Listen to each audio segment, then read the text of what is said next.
జగన్, పవన్, చంద్రబాబుపై విమర్శలు గుప్పించారు ప్రజాశాంతి పార్టీ అధ్యక్షుడు కేఏ పాల్. అసెంబ్లీకి వెళ్లకపోతే వైసీపీ ఎమ్మెల్యేలు రాజీనామా చేయాలన్నారు.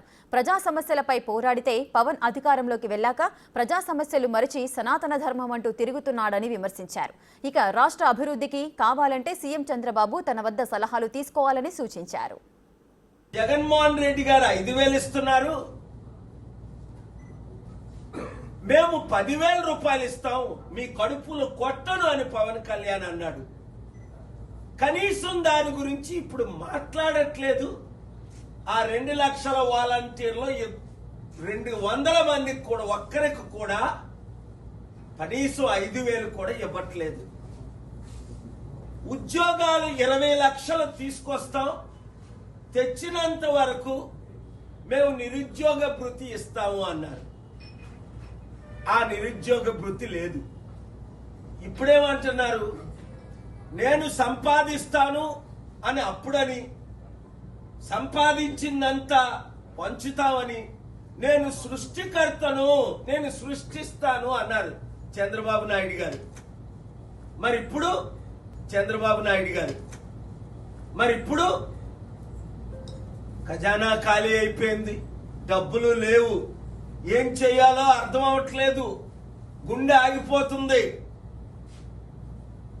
ఎలాగ డబ్బులు సంపాదించాలో నా చెవులో చెప్పండి అంటున్నారు చంద్రబాబు నాయుడు గారు. మీకు అనేక సార్లు నేను చెప్పాను ఎట్లా డబ్బు సంపాదించాలి. 100 కంపెనీలు తీసుకొచ్చాను, మీకు చెవులో చెప్పమంటే మీ ఇంటికి వచ్చి చెవులో చెప్తాను. 1 సంవత్సరంలో ఆంధ్రప్రదేశ్ సమస్యలు ఎలాగ తీరాలి, లేదా మీరు కేబినెట్ మీటింగ్ పెట్టి మీ లీడర్స్ అందరినీ పిలవండి. నేను మీకు శత్రువుని కాదు, నేను ఇచ్చిన సలహాలు 1 సంవత్సరం పాటించి. ఇప్పుడు పవన్ కళ్యాణ్ కనీసం నోరు కూడా విప్పడం లేదు. ఇప్పుడు పవన్ కళ్యాణ్ ఏమంటున్నాడు,